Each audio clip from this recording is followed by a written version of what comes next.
کیا آپ کو لگتا ہے کہ دنیا تیزی سے بدل رہی ہے؟ کیا آپ نے محسوس کیا کہ سکون ختم ہو رہا ہے، رشتے کمزور ہو رہے ہیں اور فتنہ ہر طرف پھیل رہا ہے؟ اور اگر میں آپ سے کہوں کہ یہ سب کچھ ویسے ہی ہو رہا ہے جیسے 1400 سال پہلے بتایا گیا تھا، جی ہاں، یہ وہی نشانیاں ہیں جو دجال کے آنے سے پہلے ظاہر ہوں گی۔ اور سب سے خطرناک بات، ہم شاید ان نشانیوں کے بیچ میں جی رہے ہیں۔ ویڈیو کو آخر تک ضرور دیکھیں، کیونکہ آخری حصے میں آپ کو بتاؤں گا کہ اگر دجال آج آ جائے تو ہم میں سے کون بچ پائے گا۔ اسلام میں دجال کا فتنہ سب سے بڑا فتنہ ہے۔ نبی کریم صلی اللہ علیہ وآلہ وسلم نے فرمایا، قیامت تک دجال سے بڑا کوئی فتنہ نہیں ہوگا۔ یہ صرف ایک عام واقعہ نہیں، یہ ایمان کا سب سے بڑا امتحان ہے۔ اور حیران کن بات یہ ہے کہ دجال کے آنے سے پہلے دنیا ایک خاص پیٹرن پر چلتی ہے۔ آئیے ہم ان نشانیوں کو گہرائی سے سمجھتے ہیں۔ نشانی نمبر 1 ہے دین سے دوری۔ ایک وقت آئے گا جب لوگ دین کو صرف نام کا رکھیں گے۔ نماز صرف عادت رو نہیں، قرآن صرف پڑھا جائے گا، سمجھا نہیں جائے گا، سچ کمزور ہو جائے گا اور جھوٹ عام ہو جائے گا۔ نبی کریم صلی اللہ علیہ وآلہ وسلم نے فرمایا، ایک ایسا وقت آئے گا کہ علم اٹھا لیا جائے گا، مگر کیسے؟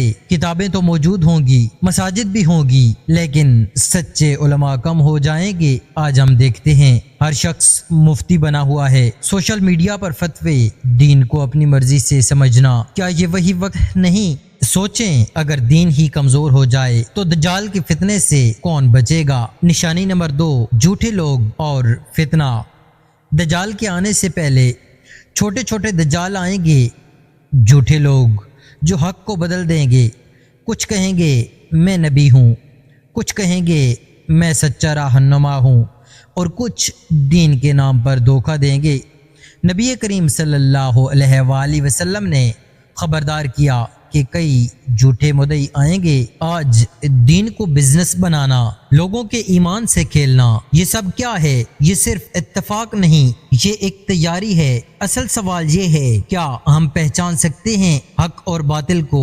نشانی نمبر 3، جنگیں اور بے سکونی۔ دنیا میں امن ختم ہو جائے گا، ہر طرف جنگ، خون، ظلم، لوگ خوف میں جئیں گے۔ نبی کریم صلی اللہ علیہ وآلہ وسلم نے فرمایا تھا کہ قتل عام بڑھ جائے گا۔ آج ہم دیکھتے ہیں ایک ملک دوسرے کے خلاف، لوگ ایک دوسرے کے خلاف، معصوم بچے، خواتین، سب متاثر۔ مگر سب سے خطرناک چیز، لوگ عادی ہو جائیں گے۔ جب ظلم معمول بن جائے گا تو سمجھ لیں وقت قریب ہے۔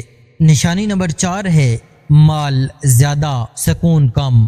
ایک وقت آئے گا جب مال کی کمی نہیں ہوگی، لیکن سکون ختم ہو جائے گا۔ بڑے گھر، مہنگی گاڑیاں، مگر دل خالی۔ لوگ خوش نظر آئیں گے مگر اندر سے ٹوٹے ہوں گے۔ حرص، لالچ، حسد، یہ سب بڑھ جائے گا۔ آج ہر شخص کمپیئر کر رہا ہے، ہر شخص ڈسسیٹسفائیڈ ہے۔ کیا یہ وہی دنیا نہیں؟ نشانی نمبر 5، قحط اور آزمائش۔ دجال کے آنے سے پہلے زمین سخت آزمائش سے گزرے گی۔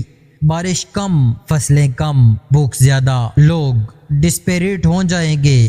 اور پھر دجال آ جائے گا اور کہے گا میرے پاس آؤ، میں کھانا دوں گا، اور لوگ ایمان چھوڑ دیں گے۔ یہی سب سے بڑا امتحان ہوگا۔ دجال آئے گا اور کہے گا میں خدا ہوں، اور لوگ اس کے سامنے جھک جائیں گے، مگر صرف وہی بچیں گے جن کا ایمان مضبوط ہوگا۔ ہم کیا کریں؟ سورہ کہف پڑھیں، اللہ تعالیٰ سے تعلق مضبوط کریں، سچ پر قائم رہیں، دعا کریں، اللہم انی اعوذ بک من فتنۃ الدجال۔ کیا ہم آخری زمانے میں ہیں؟ یہ اللہ تعالیٰ بہتر جانتا ہے، مگر نشانیاں ہمیں جگانے کے لیے کافی ہیں۔ اگر آپ چاہتے ہیں کہ آپ اور آپ کے اپنے محفوظ رہیں تو اس ویڈیو کو ضرور شیئر کریں۔ اللہ تعالیٰ ہمیں دجال کے فتنے سے محفوظ رکھے، آمین۔